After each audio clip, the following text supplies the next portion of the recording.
Então, nós temos os egípcios desenvolvendo essa perspectiva, esta ação de também buscar essas suas divindades. E os mais importantes eram Osíris, que era o deus, né, do subterrâneo, que vivia na questão desse mundo, que ele separava o mundo dos vivos do mundo dos mortos, né? Tem a Ísis, a sua esposa, e Horus, seu filho. Existe toda uma estrutura, vamos assim dizer, colocada, pautada nessa busca desta vida futura, né? Mais uma vida também material, por isso da mumificação, né? Que era também um dos traços dessa cultura, de permanência desse mundo espiritual, né? Neste sentido, tem um adendo aí, que o povo egípcio, com a sua construção das pirâmides, tinha um sentido para aquela construção. Alguns dizem que era para ser um sarcófago para os faraós. Outros interpretam que não. Por quê? Porque em nenhuma delas foi encontrada uma múmia dentro da pirâmide. Aí disseram assim, não tem porque roubaram. Esse era o argumento. Mas quando abriram o sarcófago novo, lacrado, também não o encontraram. Então, a discussão hoje o que é que servia aquela pirâmide? Hoje existem várias especulações. Existem algumas que dizem que ali seria um espaço de culto, né? Onde, fazendo parte deste culto, desta celebração, era necessário aqueles aparatos, né, do sarcófago dos faraós. Isso aí também é uma interpretação. Dizem também que talvez a época dos egípcios no mundo fosse mais extensa do que hoje é colocado, porque existem comparações que as famosas pirâmides do Egito, né, seriam mais antigas. Isso aí é especulação, isso aí existem vários e vários vídeos que vão discutir isso aí. Eu recomendo para quem quiser pesquisar na internet Robert Bauval, que ele vai fazer uma análise dessa questão da antiguidade das pirâmides e o uso das pirâmides. É muito interessante. Mas uma das coisas que eu quero falar é o seguinte, que no final já quer dizer, dentro da história do Egito, teve um momento em que um faraó ele resolveu largar ou deixar de lado a percepção de deuses, de várias divindades. E ele adotou um monoteísmo. Historicamente, ele adotou no ano assim, de 1352 antes de Jesus, anticristo, a questão do monoteísmo no Egito. Ele mandou destruir todos os outros deuses e o culto ao deus Atum, que era o disco solar, né? Ele era o faraó Amenófis IV. Depois, ele mudou de nome para Akhenaton, né? Akhenaton, o seguidor de Atum, né? Ele construiu uma nova capital, Amarna, né? Amarna, e transferiu a sede do governo para essa cidade e o culto a essa divindade Atum. O interessante é que esse período desse faraó durou pouco tempo, só durou 20 anos. 20 anos depois, ele some da história e aparece o filho dele, Tutankhamon. Né? Interessante, Tutankhamon, que é o amado de Amon, porque quando Amenófis, Akhenaton, destrói todos os deuses e o principal era Amon, os sacerdotes não gostaram, porque viviam disso, né? E com o desaparecimento histórico, que na realidade é um desaparecimento, não diz a causa mortes ou o que aconteceu com ele, visto que ele é substituído por Tutankhamon, que durou também pouco tempo, né? Que ele volta ao politeísmo antigo do Egito. E é um traço interessante essa história, né? E por que desenrola também outras interpretações lá na frente. Na sequência, nós vamos ver aí a questão do povo judeu, que vai, segundo alguns, fazer um trabalho de identidade saindo do politeísmo para um monoteísmo, a crença num Deus único. e aí você vai ter toda uma estrutura de relatos que estão nos 5 livros iniciais, que os judeus vão chamar de Torá, né? E nesses livros estão relatadas a história de Moisés, que sai do Egito para levar o povo para uma nova realidade sobre a proteção e a segurança desse Deus, esse Deus Yahvé, né? Que é um Deus que a gente chama de Yahvé, mas é impronunciável para eles, né? Alguns chamam de Jeová, outros chamam de Yahro, tanto faz. É porque a palavra hebraica ela é de consonantal, a vocalização é com outros sinais chamados maçoréticos. Então, ela é passível de várias interpretações, mas eles mesmos sabendo, eles não falam. Eles, né, não são, pela própria proibição da lei deles, eles não podem chamar o nome de Deus, só em uma época especial por alguns sacerdotes. Mas, voltando à história, nós temos aí com Moisés essa história desse povo que vai sendo construída com a identidade de um Deus único. Há alguns autores, e aí eu não estou colocando como verdade, há alguns autores que linkam esta história de Moisés, que é mais ou menos no ano 1250, 1200 a.C., com a própria história de Amenófis IV.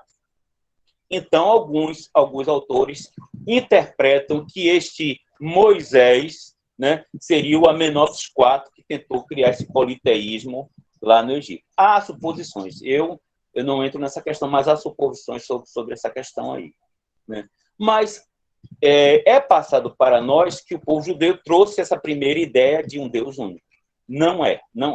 Isso já existiu antes com o povo, com o Egito, através de Amenófis IV. Por sinal, para quem é adepto do rosacrucianismo, Amenófis IV é muito importante dentro da estrutura e do pensamento da linguagem Rosacruz. É muito interessante isso. Mas por que não? Porque diz assim, mas há 2000 anos atrás você tinha Abraão que conversou com Deus. Não é bem assim. A identidade desse Abraão com essa divindade ainda não era estrutural como algo único, né? Mas sim como alguma coisa mais tribal. Então, a gente vai ver aí, a partir dessa história, né, dos judeus, nós vamos ter a identidade de um povo que resolveu ter uma identidade de um Deus único. E essa identidade de um Deus único é que vai fazer essa diferenciação, né, com aquele povo e a história daquele desenvolvimento daquela turma que está ali, né? Então, nós temos essa estrutura diferenciada, que em vez de ser agora uma ideia de vários deuses e subclasse de deuses, havia agora a identidade de um Deus único, esse Deus que seria inominável, que ele não posso falar o nome dele, que ele é invisível e que ele é poderoso, né? E que ele tem uma força, né? E que vai guiar a nação, e essa nação está sendo escolhida para ser, né, a que vai fazer a redenção dessa humanidade. Então, existe uma construção histórica, né, dentro do judaísmo nesse sentido. E a história do judaísmo, posteriormente, vem se atrelar com a história ocidental através do cristianismo. Os traços de religião, como eu falei, porque a gente não dá para conversar em meia hora falando sobre religiões. A gente vai dar uma pincelada geral. O grosso do material tem no material de vocês, que vocês podem pesquisar, lá tem muita coisa. Mas aqui a gente está pincelando para dar uma ideia lógica dessas formatações. Então, você vai ter também no Oriente, Extremo Oriente, você vai ter outras formas também de identificar essas divindades. Então, nós vamos ter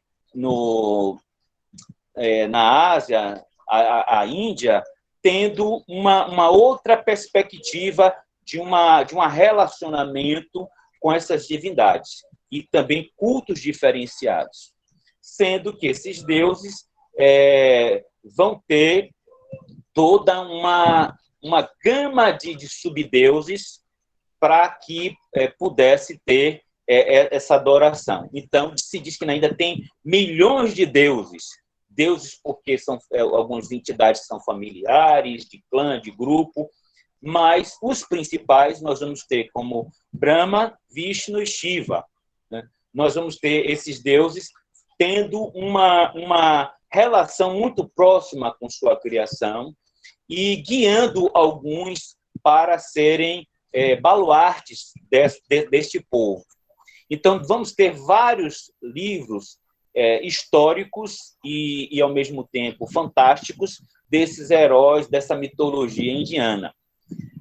Um dos livros principais é o Mahabharata. Nós temos também o Ramayana, que é interessante, conta a história de Rama, né? E ter a história também do Mahabharata, que vai contar a história da formação dos povos daquela região da Índia, né? Entre os Kauravas e os Pandavas. É interessante que no capítulo 18 do Mahabharata, que trata de uma guerra em Kurukshetra, que é um espaço que haverá uma guerra ali, e no capítulo 18 do Mahabharata, ele foi tão importante que resolveram tirar esse capítulo e fazer um livro à parte. E nós vamos ter, né, o Bhagavad Gita, esse Bhagavad Gita, que é o capítulo 18 do Mahabharata, muito interessante. Leiam esse livro é maravilhoso, né, que conta a história de Senhor Krishna com o arqueiro Arjuna, que Arjuna não queria guerrear e Krishna está ali para orientar nesta guerra, dizendo a ele que é necessário que haja aquela guerra, porque aquela guerra já houve, está acontecendo e acontecerá de novo, mostrando o processo da roda das encarnações, e aí vai tratar sobre yoga. É muito bom esse livro é maravilhoso. Para os estudiosos da Índia, essa literatura do Bhagavad Gita, nós temos que esse Krishna é a 7ª encarnação de Shiva, né? de Vishnu, a 7ª encarnação de Vishnu. Então, é um relato muito interessante. Dentro da questão também indiana, já 700 depois de Cristo, nós vamos ter um livro muito bom, que é de um filósofo chamado Adi Shankar. O livro se chama Vivekachudamani. Vivekachudamani, traduzido como Joia Suprema do Discernimento. Vocês podem procurar os dois nomes, vocês vão encontrar na internet em PDF. Excelente livro, aconselho a vocês a lerem. Só que, digo assim, é um livro que não é palatável assim de primeiro. Você vai ter que ler algumas vezes, porque existem conceitos que são da própria Índia, são conceitos dele, mas como nós já temos o processo de compreensão de reencarnação, isso fica mais fácil. Mas é um livro também muito interessante, muito, muito interessante mesmo. Nós vamos ter também, na China, né, vamos ter o desenvolvimento da compreensão também dessa divindade. No Japão, todo esse Oriente, ele vai estar também construindo uma teologia, também construindo uma busca desse relacionamento com a divindade e de sua forma de entender e vivenciar. Sendo que algumas dessas expressões, eles entendem que tem um caráter global. Por exemplo, entender que aquele tipo de doutrina deve ser lançado para todos, quer queira, quer não, né? Então, nós vamos ter algumas expressões dentro do Oriente com esta perspectiva de que entender de que aquela forma de pensar, aquela doutrina, é um pensamento que deve ser espalhado pelo mundo, né? E deve ser disseminado. O próprio shintoísmo teve esse aspecto, né? No Japão, e um exemplo disso foi a Segunda Guerra Mundial, onde uma das características seria essa expansão do pensamento e da ideologia religiosa shintoísta, porque eles acreditavam, dentro da lei deles, que isso se espalhar pelo mundo, e a guerra seria uma maneira até de veicular esse novo pensamento. É algo assim para a gente também perceber que existem essas nuances. Nós vamos ter também o islamismo, em 580 depois de Cristo, vai surgir a ideia de um profeta que recebe uma mensagem desse Deus, que não é mais Yahvé, passa a ser Alá, e que o anjo Gabriel vem e vai narrar para esse profeta as verdades eternas. E aí você vai surgir uma nova forma de religião, com outros paradigmas, com outras realidades, onde vai incorporar algumas questões do judaísmo, porque ali são muito próximos àquela região ali, e tendo Maomé como profeta, entendendo que Jesus também é um profeta, só que um profeta menor, o maior seria o próprio Maomé, e aí você tem todo um caráter dessa religião, né? O islamismo, onde você vai ter a configuração de um cultural, de um povo, onde vai estar passando todas as características de uma noção de que essa doutrina deveria ser disseminada. A questão é que o próprio Maomé ele era analfabeto, então a informação era passada oralmente para os escribas. Bem depois de Maomé, é que essas informações foram juntas e anexadas nesse livro chamado Alcorão, que seria esse livro da lei, esse livro de todas as informações. Então, tem características ali de uma chamada jihad, que seria uma luta santa pela implantação dessa fé, né? dessa jihad, dessa fé do Islã.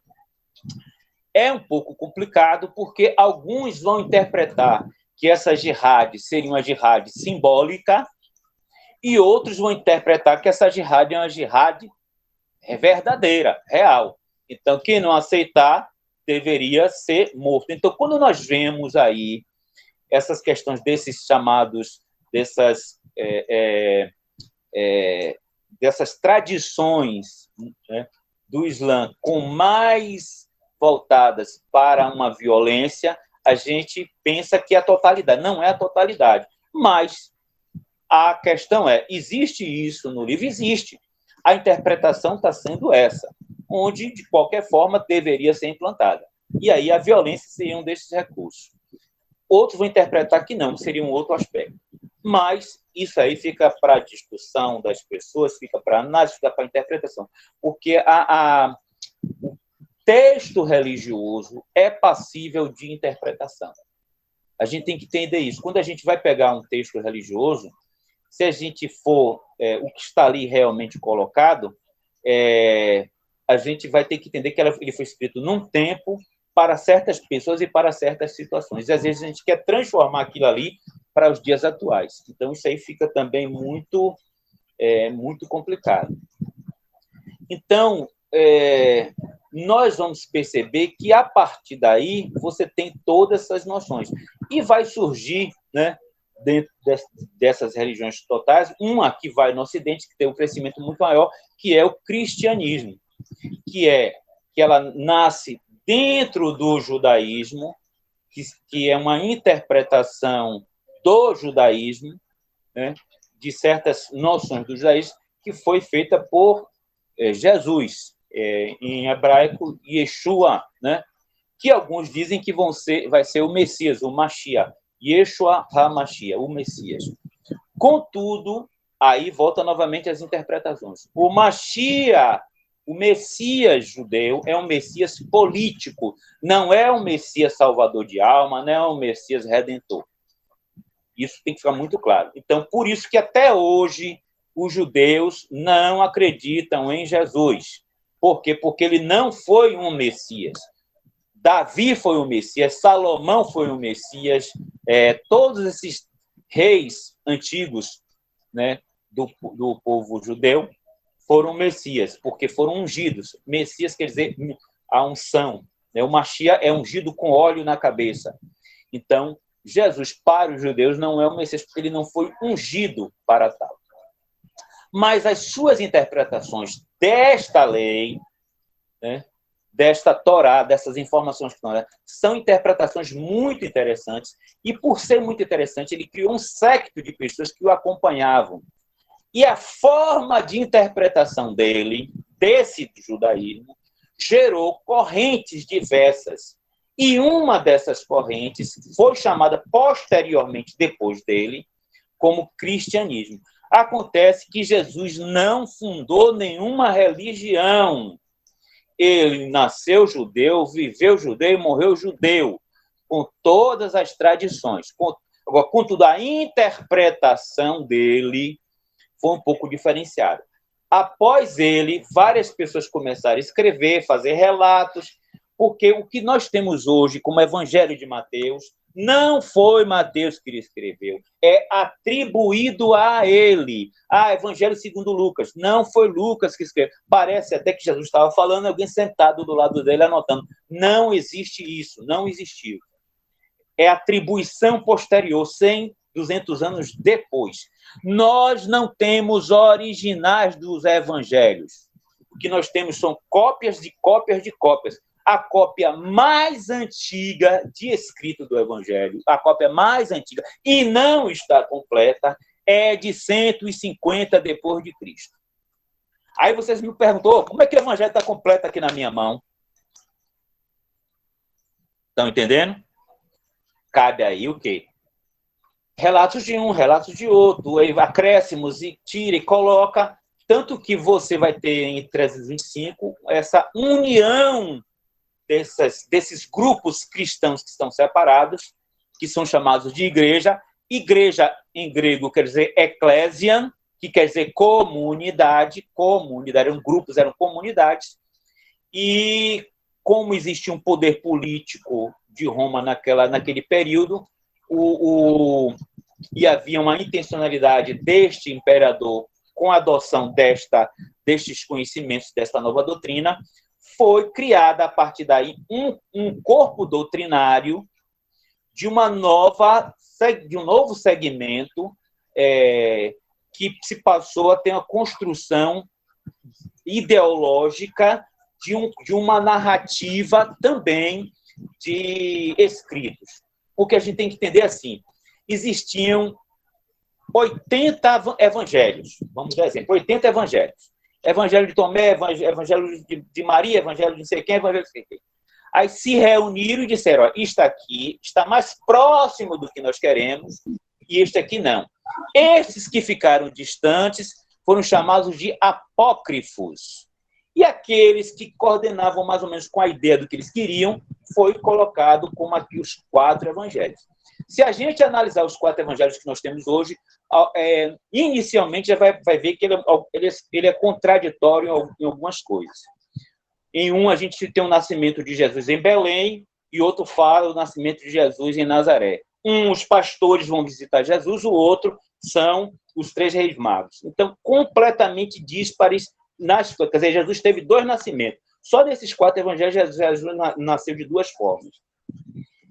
Fora acréscimos e interpolações dentro do texto. Então, o que nós temos hoje como material que as pessoas acham que é verdadeiro é um caldo de informações e de interpolações dentro do texto. E isso, uma simples análise dos livros de teologia, de pesquisa, vocês já vão perceber isso. Então, esta forma da gente acreditar que religião somente é a base de uma informação é algo muito limitante. A gente tem que entender a construção da religiosidade como algo muito maior, né? E apoiada nisso como uma construção identitária do ser no mundo.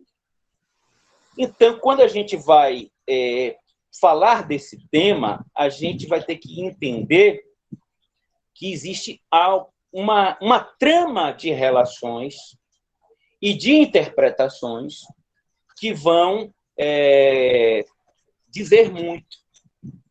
Então, quando a gente vai tentar entender por que o ser humano busca esta interação com esta divindade, e se essa divindade se comunica conosco, E se essa divindade exige algo de nós? E se essa divindade não exige nada de nós? Se é apenas para a gente viver. Então, existem aí N informações, N interpretações, porque não existe só um cristianismo. O mesmo cristianismo vai abarcar dentro dele os batistas, os adventistas, os Jeová, os espíritas também, que se colocam como cristãos. Então, olha aí como é complicado você categorizar esses blocos. É muito difícil. Mas o importante, mais do que essa categorização, é esta vivência de espiritualidade, que acho que é o mais importante que a gente tem que entender. Tá bom? O material que eu passei para vocês, volto a falar, tem muito material, tem muita informação. Então, a partir daí, a gente vai abrir espaço agora, porque eu só fiz uma introdução, né, bem pequena do tema, para que a gente possa conversar, dialogar e refletir sobre essas questões. Eu agradeço desde já e vamos às perguntas.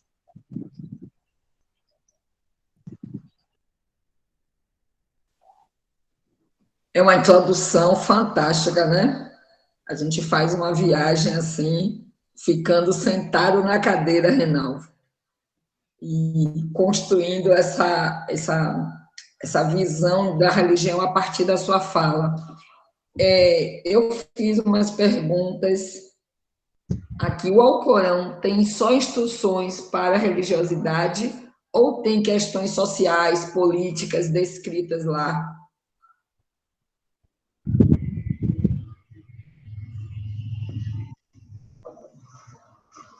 Tá fechado. Tá fechado. Ela, como qualquer religião do passado, ela tem uma abordagem civil e uma abordagem religiosa prática. Então, ela tem uma informação de comportamento. E esse comportamento lhe diz o que você deve fazer, onde vai te dizer que você deve orar 5 vezes a Alá. Então, você tem que se ajoelhar em direção da Cidade Santa e 5 vezes se prostrar e fazer suas orações. Lhe diz que você tem que agir corretamente com as pessoas. Lhe diz que você não pode mentir. Ele vai ter toda uma abordagem civil e religiosa. Porque é difícil, a gente tem que entender assim, que não existia essa separação entre vida social e vida religiosa. Era uma coisa única. Você não poderia dizer, eu sou da religião judaica. Não existia religião judaica, era a vida deles aquilo ali. Vocês estão entendendo? Então não poderia dizer, é minha religião. Não, aquilo era a vida do cotidiano. Para vocês terem ideia, a mitzvot judaica, existiam 613 leis. Vocês vão dizer, mas não são os 10 mandamentos? Não. Os 10 ali eram só início, são 613. Porque as outras eram para a questão civil. Como é que eu vou conversar? Alguns mandamentos são para mulher, outros para criança, outros para você, para o adulto. Então, é toda uma gama de informações que hoje a gente separa, né? A lei civil e a lei religiosa. Antigamente não tinha isso aí.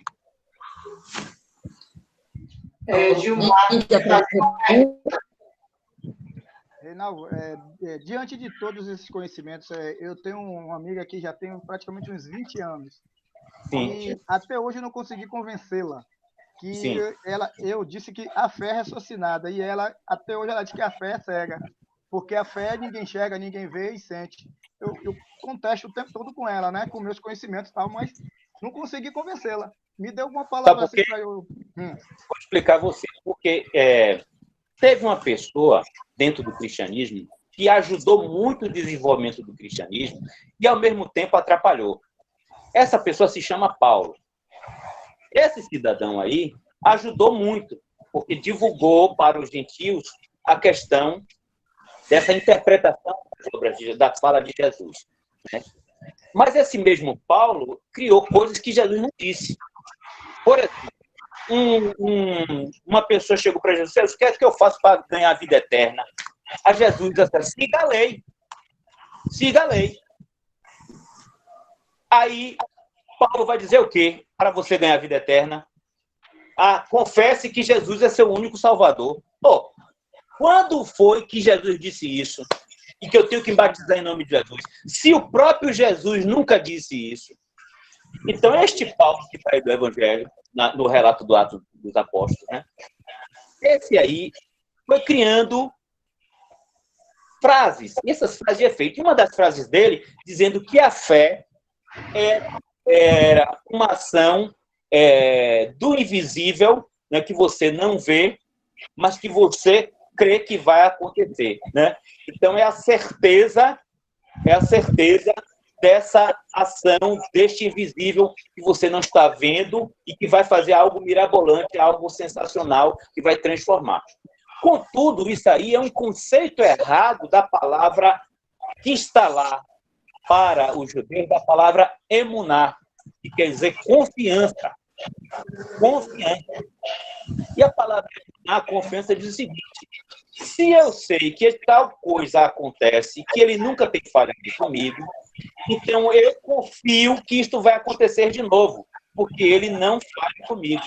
Então, esta fé judaica é uma fé racional, uma fé da lógica, porque ele vê que aquilo está acontecendo e como aquilo acontece, ele emuná a confiança de que aquilo vai acontecer. Paulo faz uma interpretação já diferenciada, dizendo que esta fé vai ser em algo que você não vê, mas vai acontecer. E que é aí que está o grande problema.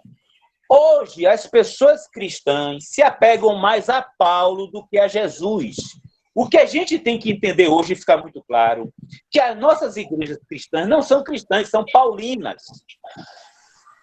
Porque foi tudo amparado dentro da fala de Paulo. E quando você vai comparar se isto é um ensino de Jesus, não é. Então, tenha certeza que esta fé raciocinada é esta fé baseada na confiança. Por isso que diz, Deus é fiel. Por que ele é fiel? Porque ele já me provou isso. Por isso que eu tenho fé, eu tenho confiança nele. A questão é essa. E a fé do espírita, que se diz fé raciocinada, é porque nós temos uma abordagem de explicar pelo lado científico, pelo lado racional, e não pelo mirabolante.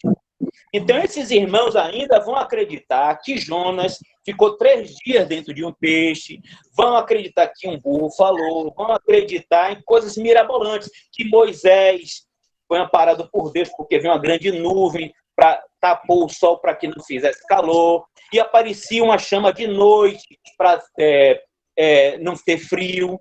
Então, você explica o sobrenatural com outro sobrenatural pior.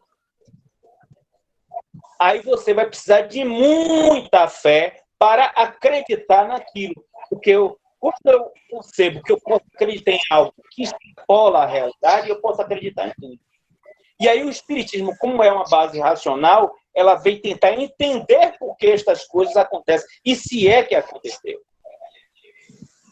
Obrigado. Reinaldo, eu vou aproveitar você, assim, porque eu tenho algumas dúvidas e eu sei que você é um estudioso, né, principalmente do cristianismo da Igreja Católica, para te fazer as seguintes perguntas.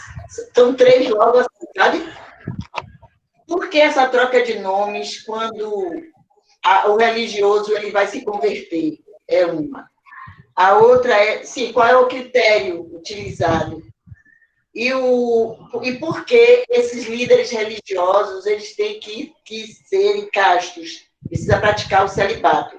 Essas são 3 perguntas que você pode responder só. Depois tem mais. Tá bom. O que você está falando aí é o seguinte, vamos lá, primeira. Por que muda de nome? É porque se cria aí, a partir da identidade de um novo ser, de uma nova pessoa, de um novo homem, que nasceu sobre uma nova perspectiva. Então, esse nascimento dessa nova criatura ganha também um novo nome. Isto era uma tradição, principalmente da Igreja Católica, na formação de padres e freiras, né? E que, não sei se ainda existe isso, em que a pessoa se tornava um sacerdote e ganhava um nome, e o nome dele era esquecido. Era só lembrado pela família. Ele recebia uma nova identidade, recebia toda uma dinâmica nova, para ser essa nova criatura, para essa nova religião. Geralmente com nomes... Diga. Deixa eu interromper você aí. E aí, mas quando ele se apresenta em algum local, ele admite esse novo nome ou é o do registro de nascimento? Olha, eu convivi muito com os freis da Igreja de São Francisco. E lá só tinha os velhinhos, porque lá era um amparo assim, dos idosos, né, dos franciscanos no Nordeste. E todos, a nossa relação era com o nome de igreja. Então, o nome dele era José, mas ali era Frei Augusto. Então, era Frei Augusto, Frei Fernando, Frei Ivo. Todos eles com o nome da ordem, não era o nome pessoal. Esse nome foi apagado. Também o registro, também muda também a identidade, é isso, o documento... O documento canônico deles é o da igreja. Agora, o civil é outro. Agora, o canônico é o que permanece. Tanto que a documentação canônica vai com o nome dele de freis. Né? Freis tal, frei tal. Então, para você pesquisar, tem que pesquisar sabendo o nome canônico deles, o nome de igreja. Aí você qual o critério, Reinaldo, que eles usam assim para dar o nome? Não é um nome, simplesmente vou dar esse nome. Não. Em alguns casos, conversando com eles, eles solicitaram, alguns foram indicados pelos superiores, outros eles escolheram. O nome de um parente, de uma pessoa que amava, tal, viu? Ou o nome de santo. Na questão de ter essa questão do casamento, do celibato, é aí que está uma interpretação. Nós temos, dentro do texto do Evangelho, uma frase de Jesus de que aqueles que querem seguir a vida sacerdotal, melhor não casar. Mas isso não foi um mandamento, não foi uma lei dele e tal. Acontece que os papas, os padres, em certa época, casavam e tinham suas famílias. Contudo, isso gerava conflitos de herança. Conflitos de herança, porque se um papa tem um filho, ele vai ter, no mínimo, ele vai ser um cardeal.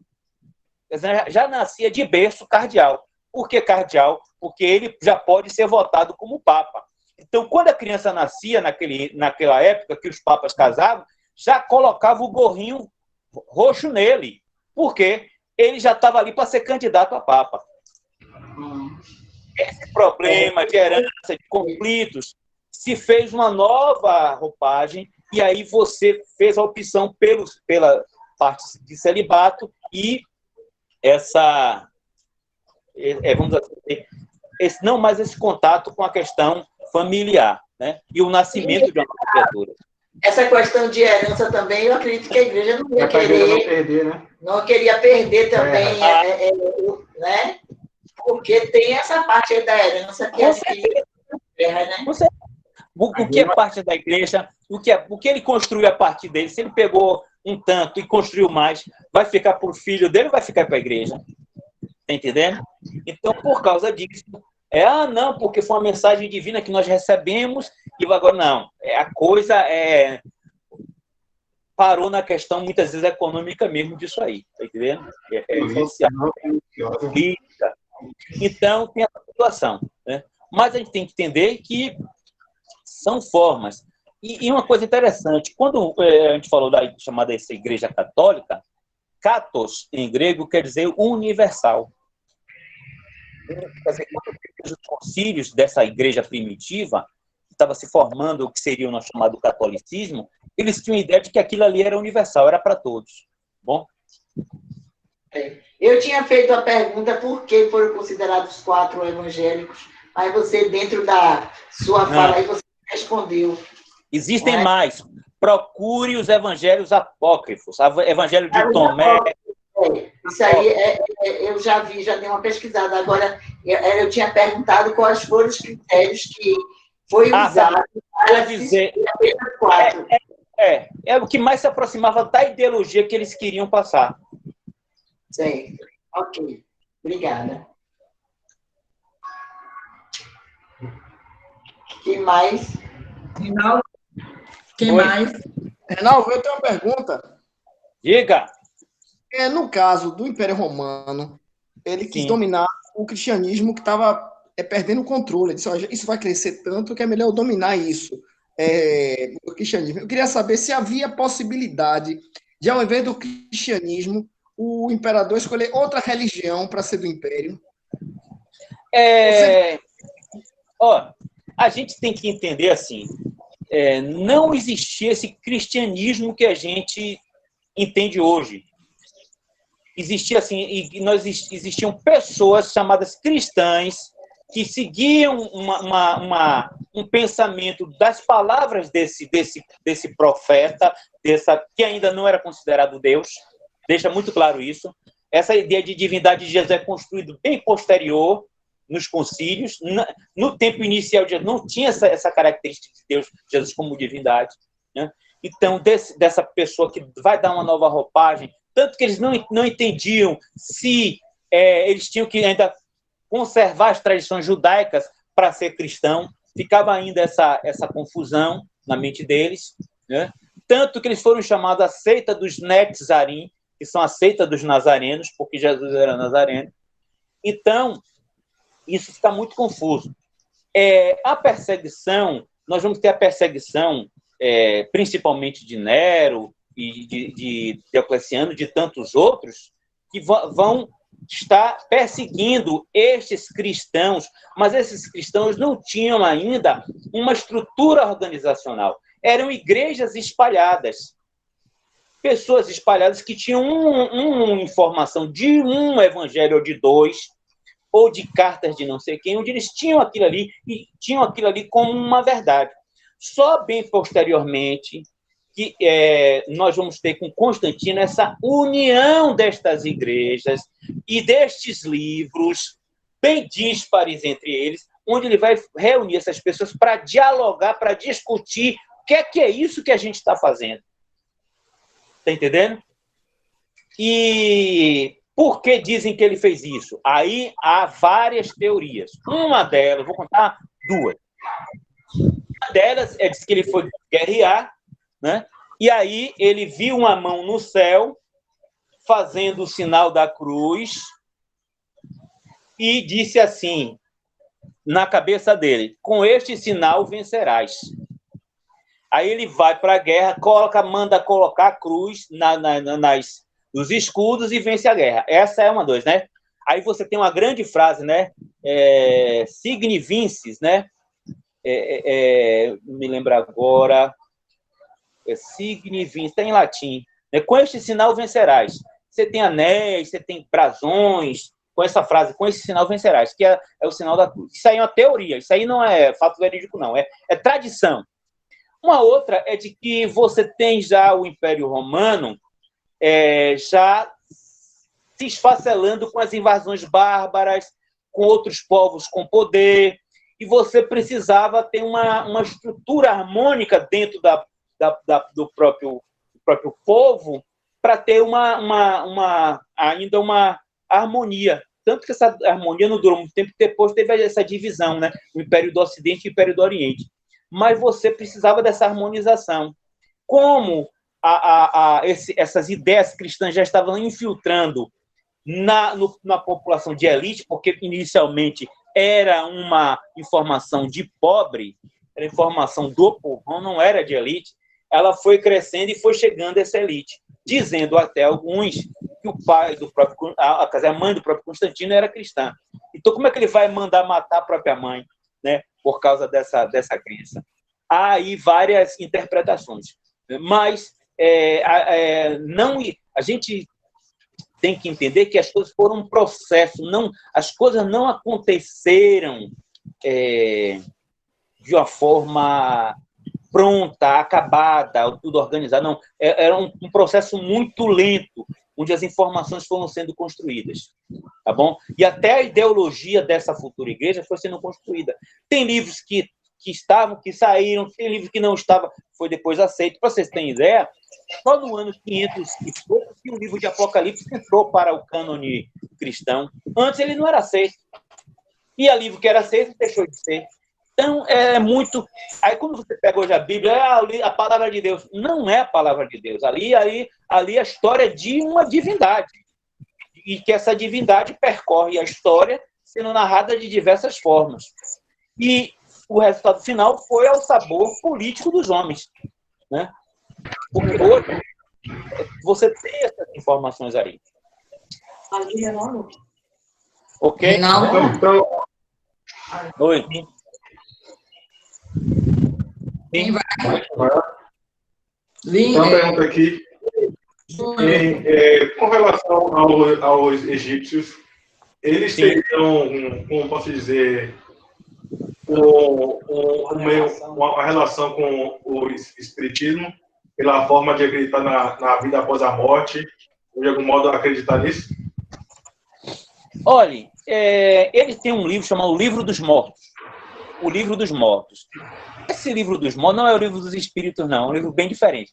Era um livro, porque o egípcio ele era muito assim, voltado para sortilégios. Eles acreditavam em mal-olhado, eles acreditavam em bons e maus espíritos, eles acreditavam em muita coisa, né?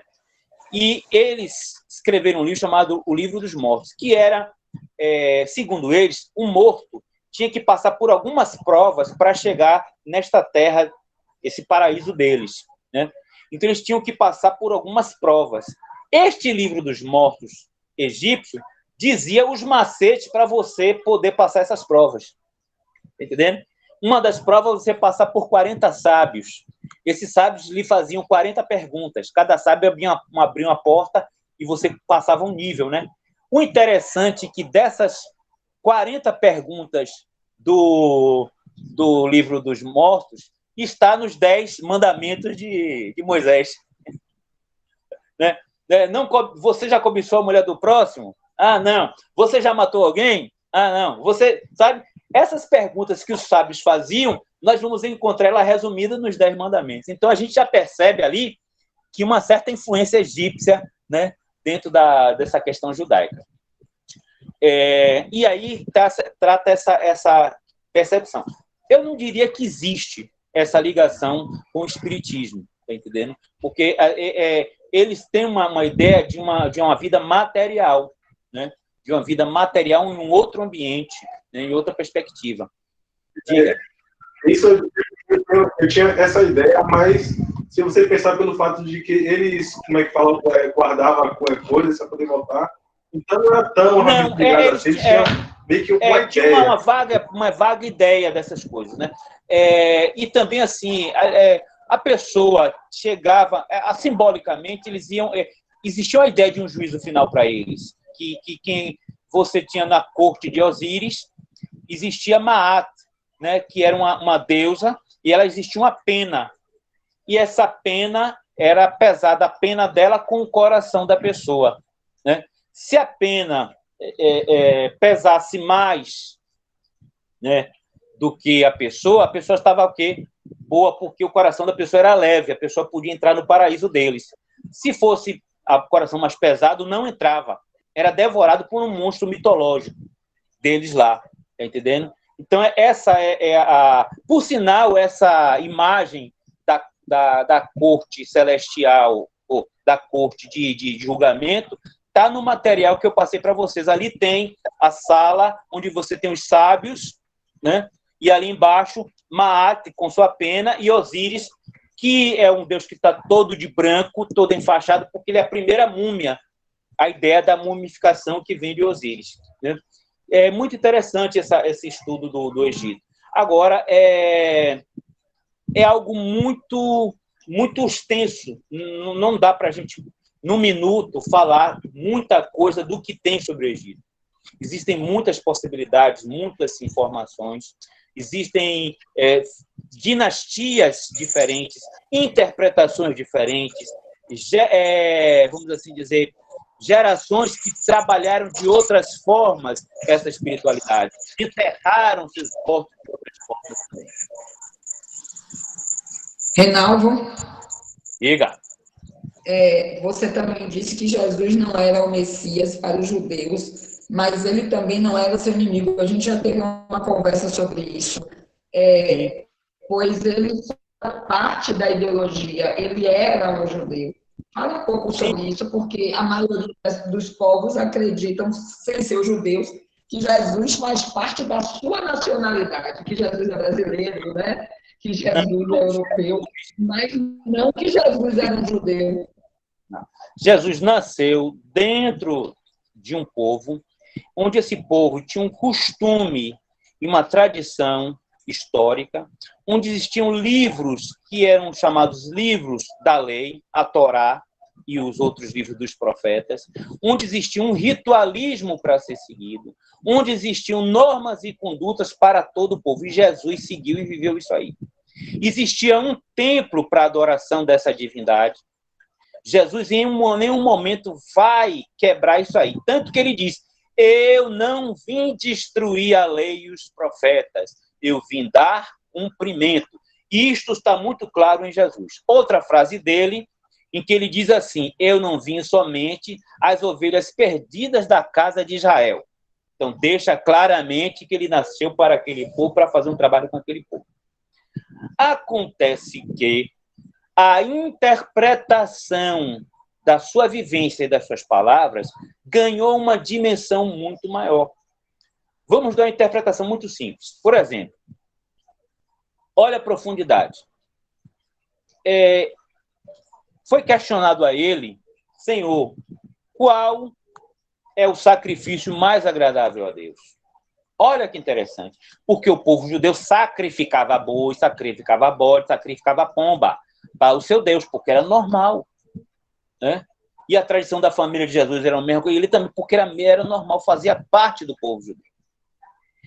Olha a informação de Jesus.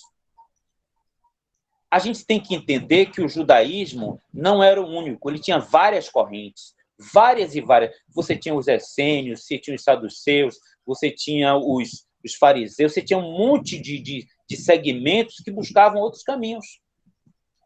A gente não sabe a corrente que Jesus era. Alguns pensam que ele é essênio, mas por fundamentação, eu digo que ele tem algo também de um conhecimento farisaico da lei, porque os fariseus eram os doutores desse entendimento dessa lei, né? E ele era procurado porque ele chamou ele de quê? De rabi. Rabi quer dizer mestre, não é moré. Moré é professor. Ele era chamado de mestre. Para alguém ser chamado de mestre, tinha que ser, sabe, o melhorzão. E ele era o melhor na interpretação. Tanto que muitas pessoas buscavam ele para reinterpretar esta lei. Então, ele era procurado para interpretar essas leis, por isso chamam ele de rabi. Hoje, a gente chama essas pessoas que são do judaísmo de rabino, não é? Rabino, que é esse rabino no final quer dizer nosso mestre. Então, rabino hoje é nosso mestre, né? Mas no tempo de Jesus ele é procurado como um rabi, alguém que vai interpretar essa lei. Olha que coisa interessante. Perguntaram a Jesus qual o sacrifício mais agradável a Deus. Ele poderia ter dito, olha, não sacrifique não, que isso é coisa de coisa errada, matar um animal. Ele disse isso para o cara? Ele disse isso para a pessoa? Pensemos aí. Não. Olha o que ele diz. Olha, o sacrifício mais agradável a Deus, quer dizer, o que é que Deus vai gostar? O rapaz perguntou o seguinte, Deus vai gostar de uma pomba, de um boi ou de um bode? Era isso que o cara estava perguntando.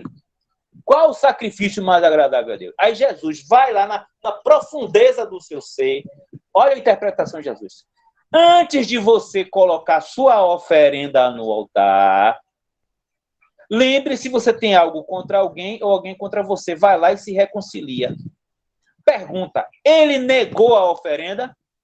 Não, ele disse que pode colocar, que ia ter que ser colocada. Porque ele falou que antes de você colocar sua oferenda, quer dizer que a oferenda vai ser colocada. Antes de você colocar sua oferenda no altar, faça esse exame interior e vá sacrificar o seu orgulho, vá sacrificar o seu egoísmo. Então, vocês entendem agora a profundidade do ensino de Jesus, que era muito mais profundo do que aquele povo poderia conceber. Por isso que ele era um rabi muito procurado, porque a sua interpretação era profunda. Mas em nenhum momento ele destruiu ou desfez da lei judaica, porque ele era judeu e viveu como judeu. Essa Santa Ceia que vocês falam aí, a Santa Ceia, era uma tradição judaica que até hoje faz toda a sexta, do pão e do vinho. Todo Shabá vai ter um pão e um vinho na mesa. Vai ser partido o pão, vai ser distribuído, todo mundo vai beber vinho. Isso era coisa que se faz até hoje. Era tradição assim, e se permaneceu tradição. Dizem alguns que foi instalada, que você vai ver em Gênesis com Melquisedeque, em um encontro dele com Abraão, com Melquisedeque, que era o rei de Salém, que alguns dizem que é Jerusalém, né? Que o abençoou e dividiu o pão e bebeu o vinho com ele, né? Mas você só vai ter esse significado com Arão, o irmão de Moisés, que vai ter a tradição araônica de sacerdócio, né? Mas o que a gente tem que entender é que esse Jesus que a gente compra hoje, né, é um Jesus helenizado. A roupa de Jesus era um talite, que usava aqueles talites que eram tipo um lençol que vai até o chão. Tanto que, na história, conta que uma moça pegou nas vestes de Jesus, né? Ela se jogou no chão e pegou nas vestes, que era esse talite que ia até o chão. Mas hoje a gente tem um Jesus assim, todo com a branca e vermelho, com a túnica vermelha. Ali não é roupa helenizada, não. Ali não é uma roupa padrão judaico. O que a gente tem hoje é uma versão helenizada desse Jesus. O que a gente tem hoje é uma versão latinizada e de Roma desse Jesus. Reinaldo, muito bem. Já estamos finalizando, né, o nosso encontro da noite de hoje. Eu acredito que ainda tem muitas perguntas, eu também tinha uma outra, mas como esse encontro de religião ainda tem uma segunda aula, né? A gente guarda essas perguntas para o conteúdo dessa segunda aula, que o educador será você mesmo, com certeza. Aí você vai fazer a sabatina do que ficou hoje estabelecido com o que virá lá depois. A gente agradece. Eu agradeço. Indico para que vocês leiam o material, né? Está mais organizado, está mais detalhado. Entendam que a gente precisa estudar, precisa pesquisar, precisa entender que a nossa busca religiosa, que a gente se diz espírita, é pautado dentro de perguntas e respostas. Ela não foi passada para a gente de forma como lei. Ela é construída com diálogo, né? Com perguntas e com resposta, com pesquisa, com reflexão. Então, vamos pesquisar, vamos estudar, vamos tentar entender, porque o espiritismo é uma forma de você vivenciar e buscar essa religiosidade para a sua vida, né? Não como uma lei que Deus mandou que você tem que seguir, mas como algo correto, que faz parte da estrutura dessa lei universal que Deus colocou para nós. E a gente, sabendo interpretar e vivenciar isso, beneficiados seremos nós.